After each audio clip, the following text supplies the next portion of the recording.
Ndagushuje cyane kandi nguhaye ikaze, nizere ko aho uri hose udukurikira mu bice bigiye bitandukanye umeze neza. Uyu munsi tukaba tugiye kuvuga birambuye ku kibazo gikunda kugirwa n'abakobwa cyo kuribwa igihe bari mu mihango. Nkwibutsa ko iyi video itagenewe abakobwa gusa, ahubwo n'abagabo cyangwa abasore bashobora kuba bayumva bakaba bafasha bashiki babo cyangwa inshuti zabo zikunda guhura n'iki kibazo.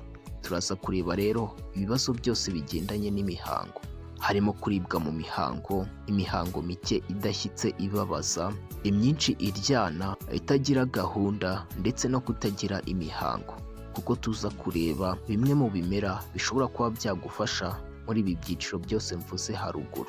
Turaza kureba rero biterwa n'iki, inama, ibiribwa byagufasha bisanzwe, umuti wo muri farumasi ndetse n'ibiribwa by'inyunganiramirire. Noneho nze nkubwira imwe mu miti gakondo ikunze kwifashishwa ku bantu bafite biriya bibazo. Guhaye ikaze, niba utarakora subscribe kuri iyi chaîne yacu ya YouTube, ibutsa kubikora kugira ngo tuzajye tubana no mu zindi video zigiye zitandukanye iyi chaîne yacu ya YouTube igenda ikugezaho umunsi ku munsi. Kubabara mu gihe cy'imihango ni ikibazo abakobwa benshi n'abagore bakunda guhura nacyo.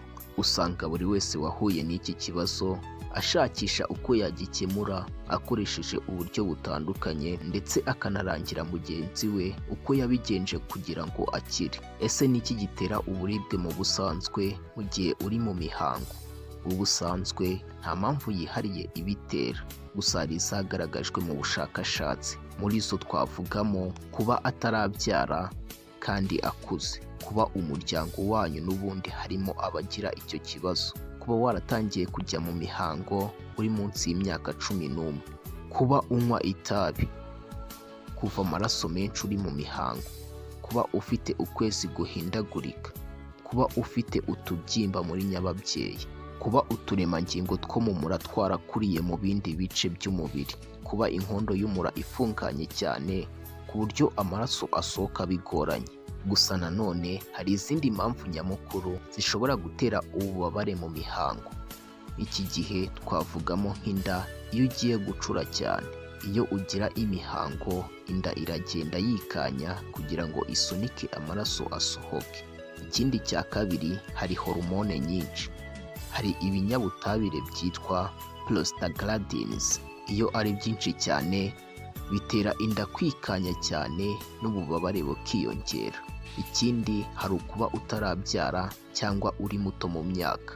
Abagore bato cyane cyangwa batarabyara akenshi bagira ububabare bwinshi kurusha ababyaye. Stress n'imihangayiko. Umuhangayiko ukabije utuma prostaglandins ziyongera n'ububabare bukiyongera. Ikindi ni uko hari infection z'imbere, ko kugira infection mu kizenga cy'inda cyangwa mu nkondo y'umura bishobora kongera uburibwe. Ikindi ni uko endometriosis, izi ni indwara zishobora gutuma uburibwe buba bukabije cyane buri kwezi. Ese ni iki nakora mu gihe ndibwa cyane?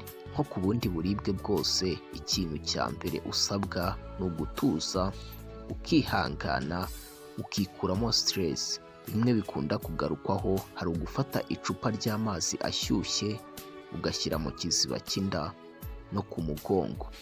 Gusa ntukoreshe ashyushye cyane utaziyotsa. Ushobora gufata igitambaro ukakimika mu mazi ashyushye ukakirambika ku nda umaze kugikamura gake. Ikindi ni uko gukora siporo nko kwiruka cyangwa yoga, kuryama useguye amaguru cyangwa wayahinnye, koga amazi ashyushye, gukora massage ku nda. Ibi iyo ubikoze ntibigire icyo bitanga, niho witabaza imiti n'ibindi biribwa. Gusa hari ibyo kurya cyangwa ibyo wanywa bikagabanya uburibwe. Icya mbere harimo nk'imineke.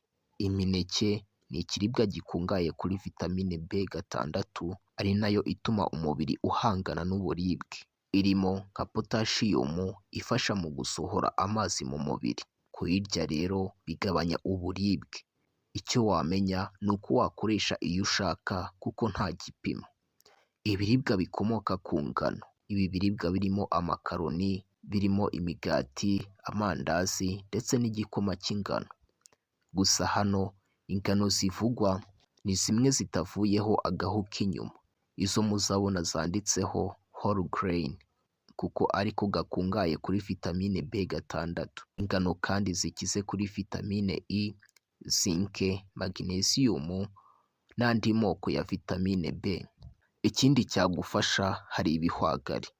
Ibihwagari, izi mbuto nazo zifitemo vitamine zinyuranye nka B6, E ndetse n'imyunyungugu nka zinc, magnesium. Kurya isosi yabyo rero ni umuti w'imihango ibabaza. Ikindi ni uko hari inanasi. Uru rubuto narwo ni umuti w'imihango ibabaza kuko zifitemo ibyo bita bromelain ifasha mu kuruhura imikaya. Kandi burya kubabara uri mu mihango biterwa n'uko imikaya y'umura iba iri kwiyegeranya kugira ngo isunike ya maraso asohoka. Kuzirya rero ni umuti mwiza. Ikindi ni uko harimo seleri.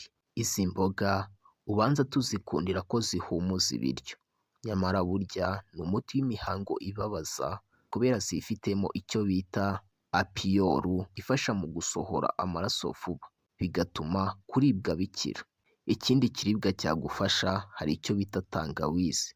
Nubwo dukunda kuyikoresha mu cyayi ngo gihumure ndetse kinagire uburyohe, jya uyishyira mu cyayi bizagabanya uburibwe. Ikindi ni uko harimo epinari. Epinari ngo ni imboga zo gushyira mu isombe gusa. Gusa burya siko bimeze kuko epinari ni umuti nyawo w'imihango ibabaza. Buriya zikize kuri vitamine B6, vitamine E ndetse na magnesium. Ese ni ibiki nakwirinda kurya ndetse no kunywa? Umusemburo wa prostaglandine ni wo utera kumva ububabare. Ibiribwa rero bituma uwo musemburo wiyongera ugomba kubyirinda mu gihe uri mu mihango. Isukari yakorewe mu ruganda si nziza mu gihe uri mu mihango. Iki gihe wakoresha ubuki cyangwa ukayigabanya ikaba nkeya. Ikindi ni uko harimo kugabanya ndetse no guhagarika kunywa ikawa kuko yifitemo kafeyine itari nziza muri ibi bihe. Iki gihe harimo no kugabanya umunyu mu byo ukunda kurya. Ikindi hari ukugabanya kunywa inzoga kuko alcohol si nziza mu gihe uri mu mihango. Ibi nubikurikiza ugakomeza kumva uburibwe, niho uzitabaza imiti yo muri farumasi. Niba kuribwa bidakabije cyane wakoresha imiti ikomoka kuri paracetamol, harimo paracetamol, panadol na doliprane. Mu gihe iyi ntacyo igufashije ukaba nta burwayi bw'igifu ugira, wakoresha umwe muri iyi miti, harimo ibuprofen, naproxen, diclofenac ndetse na endromycin. Niba kuribwa byaraje nyuma yo gukoresha agapira ko mu gitsina, wakwihangana kugeza umwaka ushize kuko nyuma y'umwaka uburibwe burahagarara cyangwa ukagakuzamo. Ushobora kandi gukoresha ibinini byo kuboneza urubyaro kuko bifasha nabyo, gusa bireba abamaze kubyara. Icyitonderwa: niba nyuma y'imyaka 2 nta kiratangira guhinduka, gana kwa muganga. Niba mu maraso hari kuzamo ibibumbe kandi uburibwe bukaba bukabije, gana kwa muganga byihutirwa. Niba imihango imaze igihe kirenga iminsi 7 nta gihinduka, wizuyaza gana kwa muganga. Gukoresha ibinini bya ibuprofen ukimara kubona ibimenyetso by'uko imihango igiye kuza bituma iyo ije itakurya. Wabikoresha hasigaye byibura iminsi 2 imihango ize. Twongereho ko iriya miti yose yavuzwe haruguru nta kindi kibazo ishobora gutera nko gutinda kubyara cyangwa kutabyara burundu. Ni imiti yagenewe kugabanya uburibwe, ntaho ihuriye n'imisemburo ituma umuntu atwita. Nyuma y'ibi bigiye bitandukanye, reka turebe indi miti imwe n'imwe ishobora kuba yagufasha yo mu bimera gakondo. Ikimera cya mbere hari icyo bita bambuwa. Iki kimera gikunze gufasha abana bato bakunze kuba bafite inzoka. Gishobora kuba cyagufasha mu gihe ukunda kugira imihango iryana itanashyitse. Iki gihe uvanga ikiyiko kimwe cy'ifu ya bambuwa muri litiro 1 y'amazi ashyushye. Ukajya unywa ikirahure kimwe mu gitondo, kimwe ku manywa n'ikindi nimugoroba, ukabikora iminsi 7. Ikindi kimera hari uruteja. Uruteja rugufasha mu gihe imihango y'abagore itameze neza. Iki gihe uvanga garama 100 z'uruteja rwose uko rwakabaye muri 1/4 cy'ikirahure cy'amatembabuzi y'ipapayi. Iyi papayi bitarahisha ngo ibe umuhondo. Ibi ubishyira muri litiro 2 z'amazi arimo kubira. Bimaraho iminota 5 warangiza ukayungurura. Ukanywa ikirahure kimwe mu gitondo, kimwe nimugoroba, ukabikora iminsi 12. Ikindi ni uko ibishishwa by'umuko bishobora kugufasha mu gihe imihango iryana kandi idashyitse. Iki gihe uteka umukamato w'ibishishwa by'igiti muri litiro y'amazi, warangiza ukanywa ikirahure kimwe mu gitondo, kimwe ku manywa, ikindi nimugoroba, ukabikora iminsi 6. Ikindi ni uko harimo ikimera bita umubwirwa. Umubwirwa usekura umukamato w'amababi ukayinika muri mililitiro 100 z'amazi, ukanywa ikirahure kimwe mu gitondo, kimwe ku manywa, ikindi nimugoroba kugeza igihe imihango itangiriye. Ikindi kimera nicyo bita umuyoka. Iki gihe umuyoka ushobora kugufasha mu gihe imihango iryana kandi idashyitse. Usekura umukamato w'imizi mishyashya n'umukamato w'amababi byose by'umuyoka, ukabivanga na litiro y'amazi yatuye, ukajya uyinywa amanywa yose agashira. Ibi ukabikora iminsi 5. Ikindi kimera nicyo bita intobotobo. Mu gihe imihango iryana kandi idashyitse, usekura umukamato w'amababi mashyashya, ukayashyira muri litiro y'amazi ari kubira, ukayanywa amanywa yose, ukabikora iminsi 7. Ikindi kimera harimo icyo bita nyiramunukanabi. Nyiramunukanabi uyikoresha igihe utagira imihango. Iki gihe ufata umukamato w'indabo za nyiramunukanabi, warangiza ukazisekura, ukazinika muri litiro y'amazi yatuye, warangiza ukayungurura, ukanywa amazi yose iminsi 3.